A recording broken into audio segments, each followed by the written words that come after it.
16వ శాసనసభకి ఏకగ్రీవంగా ఎన్నికైన సభాపతి శ్రీ చింతకాయల అయ్యన్న పాత్రుడు గారికి హృదయపూర్వక నమస్కారాలు, మీ శుభాకాంక్షలు. ఇది నేను మొదటిసారి అసెంబ్లీలోకి అడుగు పెట్టడం. ఇలాంటి సుదీర్ఘ రాజకీయ అనుభవం ఉన్న దాదాపు 7 సార్లు ఎమ్మెల్యేగాను, ఒకసారి పార్లమెంట్లో అడుగుపెట్టిన మీకు, Panchayati Raj, technical education, forest, R&B అనేక మంత్రిత్వ శాఖల్ని సమర్థవంతంగా నిర్వహించిన మీకు ఈ సభాధ్యక్షుడు, ఈ స్పీకర్ స్థానంలో కూర్చోవడం నాకు చాలా ఆనందంగా ఉంది. ఇన్ని దశాబ్దాలు ప్రజలు రాజకీయ జీవనంలో ఇన్ని దశాబ్దాలు ప్రజలు మీ వాడి వేడి చూశారు. మీకు కోపం వస్తే ఋషికొండను చెక్కినట్టు ప్రత్యర్థులకి పదునైన ఉత్తరాంధ్ర యాసలో గుండు కొట్టేస్తారు. ఒకటే భావిస్తాం సార్, ఇకపైన మీకు తిట్టే అవకాశం లేకపోవడం. కానీ ఇక మీద సభలో ఎవరు తిడుతున్నా దాన్ని ఆఫ్ చేసే బాధ్యత మీ చేతిలోనే ఉంది. మీరే మైక్ ఆఫ్ చేయాలి. అంటే మా చిన్నప్పుడు నేను చూసాను, ఒకసారి అల్లరి చేసే అబ్బాయిని క్లాస్ లీడర్ చేసేవాడు చిన్నప్పుడు మా స్కూల్లో. కానీ ఇన్నాళ్ళు ప్రజలు మీ వాడి వేడి పలుకులు, మీ ఘాటైన వాగ్దాటి చూశారు. ఈ రోజు నుంచి రాష్ట్ర ప్రజలు మీ హుందాతనం చూస్తారు. డిబేట్స్ వెనకాల దాక్కుని సంస్కారహీనమైన భాషలని, భావాలని రకరకాల మాధ్యాల్లో విరజిమ్ముతూ ఉంటారు. దాని నియంత్రణ మీ ఆధ్వర్యంలో ఇక్కడి నుంచే మొదలవ్వాలి. ఇందాక సభా నాయకులు, గౌరవ ముఖ్యమంత్రి శ్రీ చంద్రబాబు నాయుడు గారు చెప్తారు, ఆడబిడ్డలు ఏ విధంగా నలిగిపోయారు ఈ రాష్ట్రంలో గత 5 సంవత్సరాల్లో. చిన్న లేదు, పెద్ద లేదు, ఎవరని లేదు. ఎవరన్నా సరే ఒక మాట మాట్లాడితే వాళ్ళు వ్యక్తిగతంగా దూషణ, సోషల్ మీడియాలో వాళ్ళని క్యారెక్టర్ అసాసినేట్ చేయటం, వాళ్ళు పెద్ద నాయకులు కావచ్చు, కార్యకర్తలు కావచ్చు, లేదా వాళ్ళకి ఎదురు తిరిగి ఒక ఒపీనియన్ చెప్పి ఎవరైనా సగటు మనిషి కూడా కావచ్చు, అది ఇక్కడతో ఈ రోజు నుంచి ఆగిపోవాలి అధ్యక్ష. అది మీ ఆధ్వర్యంలోనే మొదలవ్వాలి.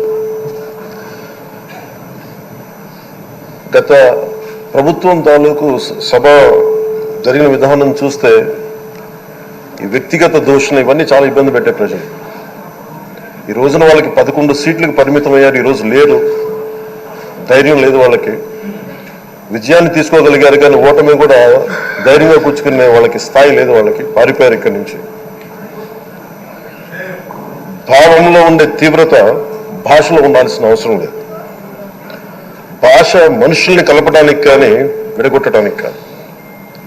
భాష విద్వేషం రేపడానికి కాదు, పరిష్కరించడానికి.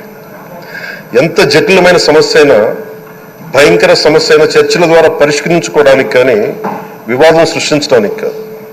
ఈ సభ ఉన్నది అందుకు. కానీ మనం చూసింది వాళ్ళ దగ్గర నుంచి బూతులతోటి, వ్యక్తిగత దోషులతోటి రాష్ట్ర పురోభివృద్ధిని ఆపేశారు. అలాంటి సభ కాకుండా ఇందాక మన పెద్దలు శ్రీ గౌరవ ముఖ్యమంత్రి చంద్రబాబు గారు చెప్పినట్టుగా ఇది భవిష్యత్తుకి ఇది ఒక ప్రమాణం అవ్వాలి. 2047 వరకు ఇంత అద్భుతమైన స్థానంలో మనకి ఆంధ్రప్రదేశ్ తెలుగు జాతి ఉన్నత స్థాయికి వెళ్ళాలంటే ఈ రోజు మనం వేసే ప్రతి అడుగు అది భవిష్యత్ తరాలకు ఒక నిర్దేశక, ఒక టచ్ స్టోన్గా ఉండిపోవాలి, గిట్ రాయిగా ఉండిపోవాలి.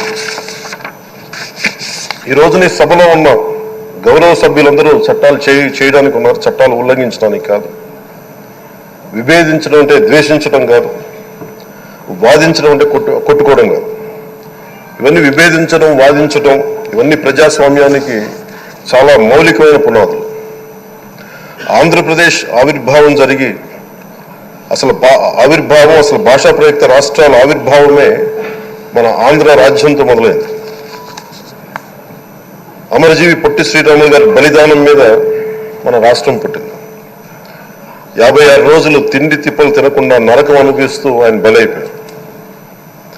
ఆయన మరణానికి చేరువవుతూ ఆమరణ నిరాహార దీక్ష చేసిన ప్రతిరోజు మనకి దాదాపు ఈ సుదీర్ఘమైన 6 దశాబ్దాల కాలం, 1.5 సంవత్సర కాలం అంటే ఆయన ప్రతిరోజు చావుకు చేరువవుతూ భోజనం లేకుండా ఆయన గడిపిన ప్రతిరోజు మనకి 1.5 సంవత్సర కాలం. అలాంటి నేపథ్యంలో అలాంటి మహోన్నతుడు శ్రీ పొట్టి శ్రీరాములు గారి త్యాగాన్ని కనుక మనం ఈ సభలో ప్రజా సంక్షేమం కోసం మాత్రమే చర్చలు జరగాలి, వాదోపవాదాలు హద్దులు దాటకుండా ఉండాలి, వ్యక్తిగత దూషణకి తావివ్వకుండా ఉండాలి. అలా కాకుండా గత ప్రభుత్వం లాగే ఈ సభని తిట్లకి బూతులకి కొట్లాటకి వాడితే ప్రతి నిమిషం పొట్టి శ్రీరాములు గారి బలిదానాన్ని అవమానం చేసినట్టే. ఒక గొప్పవాడు, ఒక మహానుభావుడు బతికినప్పుడు మాత్రమే కాదు, చనిపోయిన తర్వాత కూడా కొన్ని తరాలు ఉపయోగపడతారని నిరూపిస్తారు.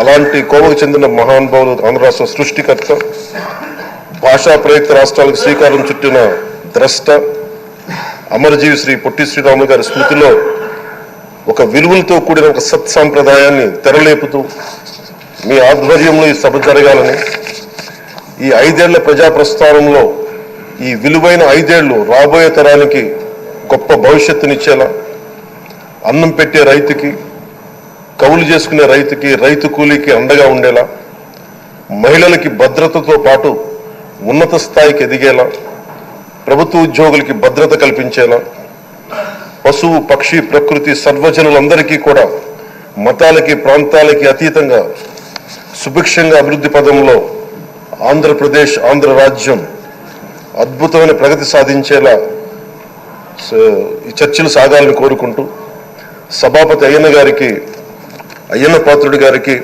మీ ఆధ్వర్యంలో ఈ సభ ఒక సరికొత్త సాంప్రదాయానికి, సత్సాంప్రదాయానికి ఇది తెరతీయాలని కోరుకుంటూ మీకు మరోమారు శుభాభినందనలు